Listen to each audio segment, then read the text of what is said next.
안녕하세요. 노사의 성경 서원입니다. 오늘은 요한복음 12장 37절에서 43절 말씀을 가지고 주의 영광을 보고라는 주제로 살펴보도록 하겠습니다. 먼저 표적을 믿지 못하는 이유. 사도 요한이 이것을 예수님이 숨으시니까 그 다음에 이제 그 내용에 대해서 숨으시고 나서 44절에 다시 말씀을 시작하시기 전까지 제가 생각하기에는 자기 나름대로 그 상황을 좀 더 구체적으로 설명하고 있다. 숨으신 이유에 대해서 나름대로 자기 해석을 하고 있다. 이렇게 보여집니다. 먼저 37절에 이렇게 많은 표적을 그들 앞에서 행하셨으나 이렇게 됐거든요. 앞에서 지금 사실은 12장만이 아니라 요한복음 전체를 아우르는 적어도 요한이 본 그 하나님의 예수님의 이적만 하더라도 말로 다 할 수가 없을 텐데 어쨌든 이렇게 표적을 행했어요. 이 얘기는 예수님이 표적을 행하신 건 그가 하나님의 아들이시고 진리시고 빛이시고 생명이시고 이런 걸 다 제시한 거예요. 자기가 보기에는 명명백백한 진리시란 말이에요. 이 표적을 행했는데 왜 안 믿는가 이거죠. 그들 앞에서 행하셨으나 그를 믿지 아니하니 이 엄청난 거란 말이에요. 어떤 목사님이 그러시더라고요. 아무리 설교를 해도 성도님이 안 바뀌신대요. 잘못된 거 이런 거를 바뀌려고를 안 한다고 하는 거예요. 우리가 뭘 해보면 사람들이 강의를 해봐도 잘 바뀌지 않아요. 그 자리에서는 듣는 것 같은데 나중에 가면 또 그렇고 또 그렇고 왜 그럴까? 이거죠. 여기에 대해서 38절에 보면 그는 우리 사도 요한 선배는 이는 선지자 이사야의 말씀을 이루려 하십니다. 자기가 지금 나중에 예수님이 십자가에 지시고 하늘나라 올라가신 다음에 사도 요한도 거의 100세가 되도록 정말 장수하면서 복음을 전했어요. 그렇게 전하는 과정에 자기 말을 믿지 않는 사람들이 얼마나 많았겠습니까? 아마 그때 저는 여기에 요한 자신의 복음 외침의 회상이 담겨 있는 것 같다 이렇게 했는데 그런 생각이 드는 거예요. 자기가 전할 때 아무도 안 들었는데 퍼뜩 지금 이 구절을 쓰고 있을런지 사도 요한이 쓰고 있던 중인지는 모르겠지만 어쨌든지 예수님 때도 그 사람들이 안 믿었지.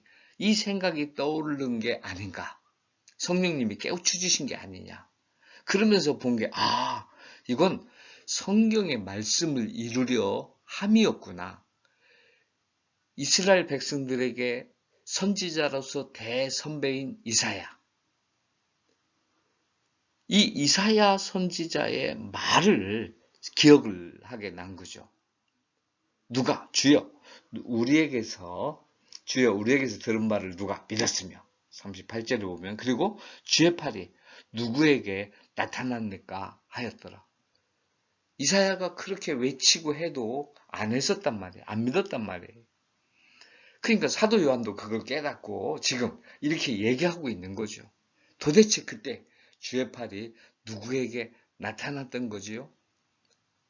따로 있다 이거예요.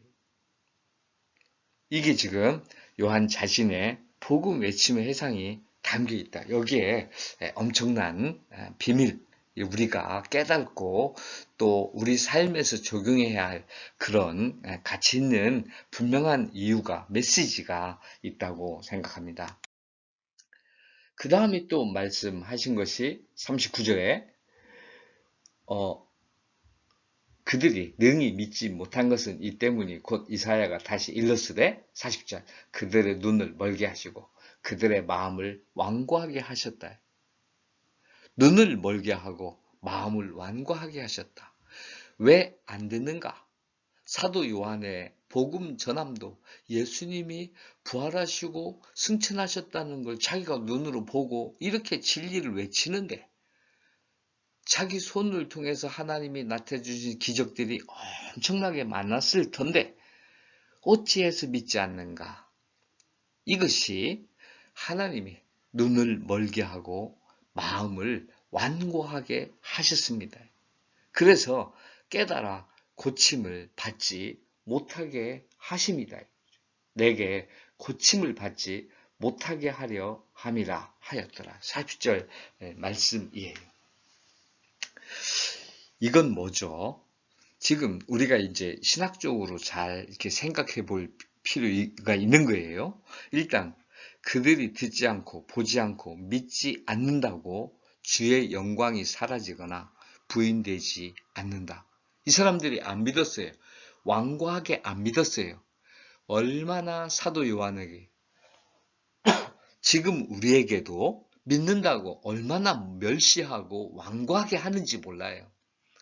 우리가 볼 때는 정말로 이들에게 인간적으로는 분노가 솟을 때가 있고 그들의 태도에 시험될 때가 있고 나도 믿지 않는 사람처럼 하고 싶은 유혹을 받을 때가 있단 말이에요.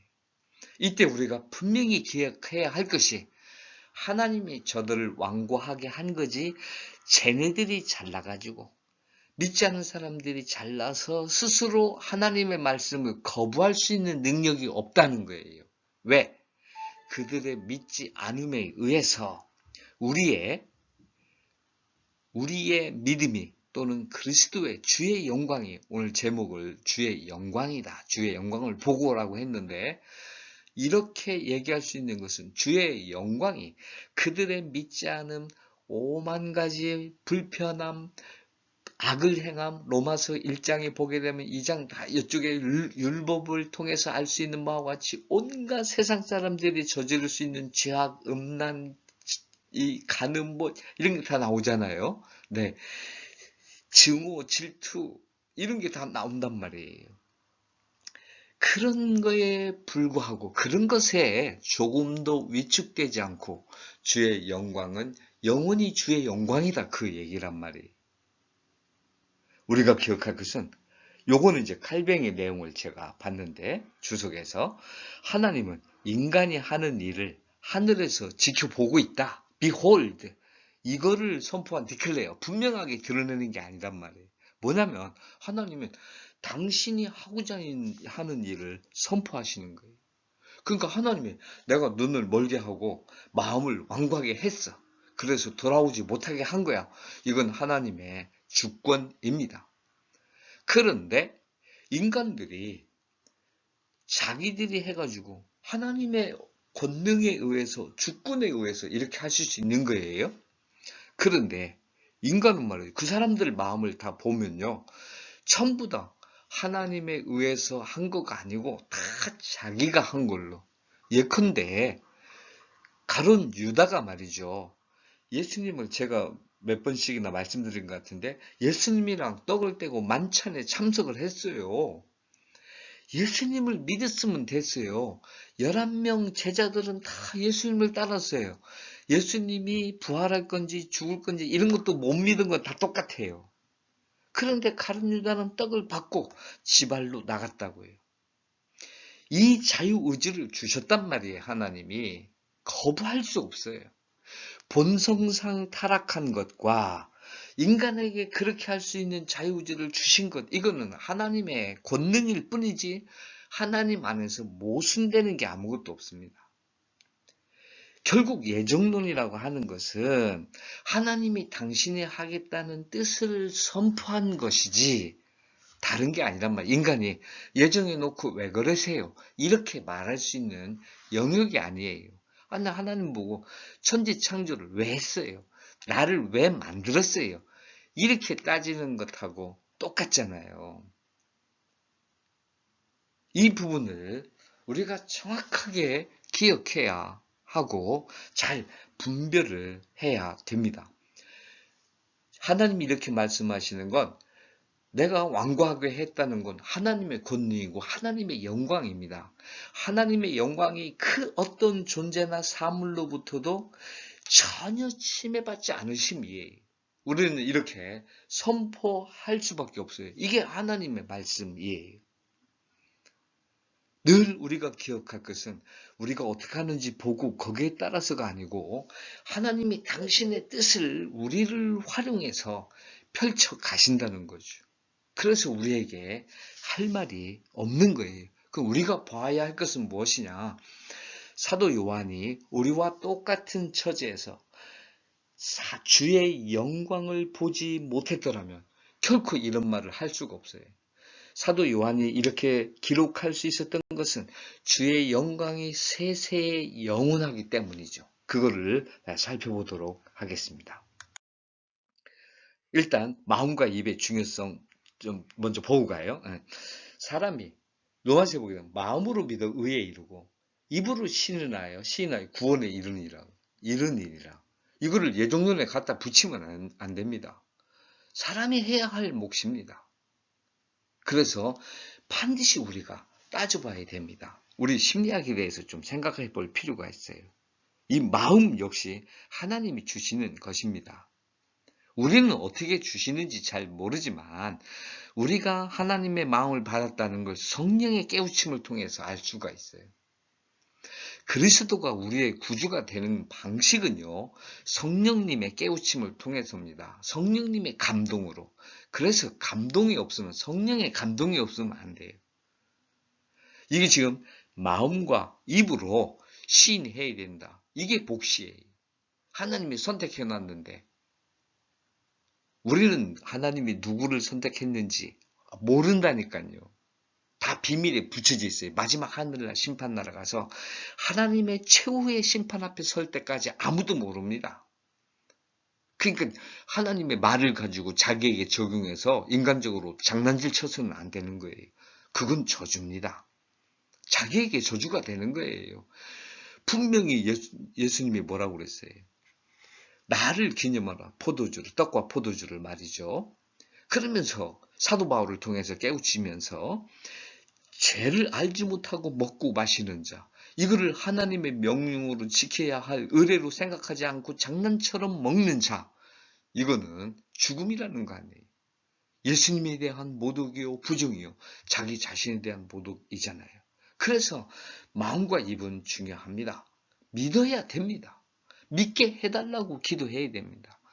인간은 하나님이 말씀하신 대로 온 마음과 온 힘과 온 능력을 다해서 하나님께 믿게 해달라고 간구해야 됩니다.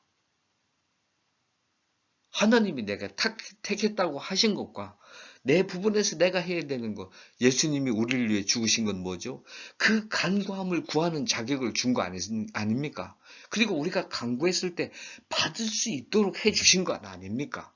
그런데도 구하지 않고 예정론을 얘기한다는 건 그건 하나님께 대한 모독이요, 죄악입니다. 있을 수 없는 죄악입니다. 제가 심리학 강의를 들어보면 말이죠. 인간의 심리가 독자적으로 움직이는 것처럼 막 얘기한단 말이에요. 심리학이나 이성이나 거의 차이가 없습니다. 인간이 머리를 써서 생각한다 할 때 마음의 움직임, 이성은 논리적인 사고라면 마음은 느낌이 더 많단 말이에요. 그 차이가 있을 뿐이지. 그런 인간의 속성이 있으니까 한 부분은 이성이라고 한 부분은 마음이라 했어. 근데 이걸 스스로 자기가 찾을 수 있고, 심지어 행동주의 같은 데서는 다 행동이 결정되고 막 고정되어 있는 것처럼 얘기한단 말이에요. 저는 그렇지 않다고 봐요. 분명히 하나님이 주신 인간의 마음 또는 정신이라고 해도 되고요. 이거는 우리가 어느 분량으로 얼마나 주셨는지 아무도 모릅니다. 오직 하나님을 믿고 하늘나라로 침노하는 자가 마음도 이성도 얼마든지 키울 수 있다고 봅니다. 그 역시 하나님께 간구해서 자꾸만 키워가고 높여가고 넓혀갈수록, 그래서 그리스도의 분량에까지 차라는 그런 마음을 가져야 된다. 저는 사도 요한이 주의 영광을 보았다 이거예요. 주님이 숨으시는 그 모습에서 주의 영광이 계속 그들에게 있어가지고 그 사람들이 오해받아가지고 망하지 않도록 하기 위해서 숨은 거지. 그냥 지 멋대로 아무렇게나 하나님을 생각하고 막 해놓고 끝까지 밀고 나가는 거 아니에요. 안 만나시는 거죠. 여기서 사도 요한은 주의 영광을 보았다는 거예요.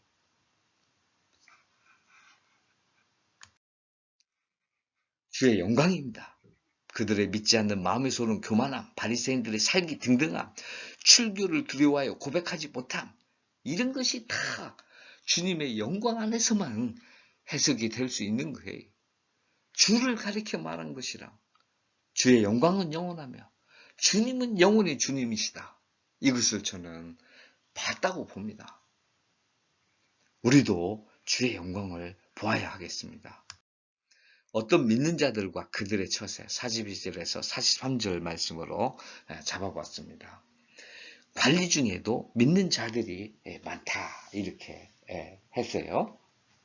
그러나 관리 중에도 그를 믿는 자가 많대 바리새인들 때문에 드러나게 말하지 못하니 이는 출교를 당할까 두려워합니다. 출교를 두려워했다.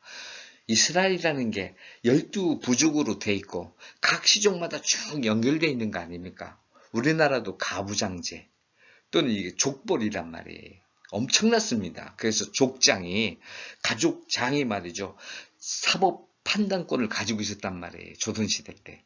그래서 최고 권위자가 아무개는 불의자야. 내쫓아 그러면 그 동네에서 그 가문에서 쫓겨나는 거야. 그것처럼 여기도 이스라엘이라는 가족 구성으로 돼 있는 데서 쫓겨나면 갈 데가 없는 거죠. 삶이 완전 피폐되는 거예요. 전환이 되는 거예요. 이거는 이 지역에서 저 지역으로 이사가는 정도가 아니에요.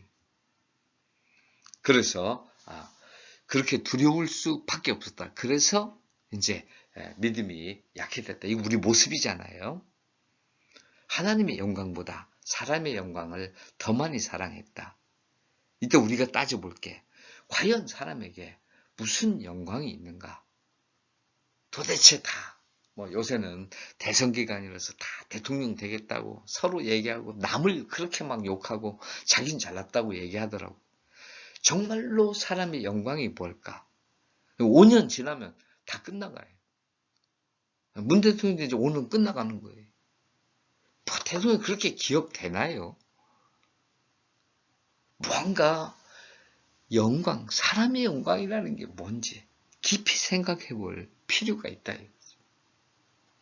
이거를 얻겠다고 저 영원한 하나님의 영광을 버린다. 그야말로 사람의 영광을 위해서 예수님을 안 믿는다. 그가 행한 기적을, 표적을 부정한다. 하나님의 말씀이 아니라고 한다. 모든 믿는 자들이 거짓되게 살았다. 억지로 이유를 붙이고 욕을 하고 과연 이게 사람의 영광이 되겠는가? 저는 이 부분이 사도 요한 선배가 우리에게 우리의 삶이 어때야 할지 보여주는 일종의 선한 신앙 선배로서의 친구라고 보여집니다. 우리 세상에 살면서 우리의 믿음이 약하기 때문에 어쩔 수 없이 세상의 세파를 바라보게 되고 그 속에서 분명히 흔들리긴 할 겁니다. 하지만 한 걸음이라도 조금씩 주의 영광을 보고 그리고 판단해가는 마음을 정하고 입으로 시인해가는 그런 신앙인들이 되기를 간절히 바라겠습니다. 여러분 모두 주님의 영광을 보도록 합시다. 감사드립니다.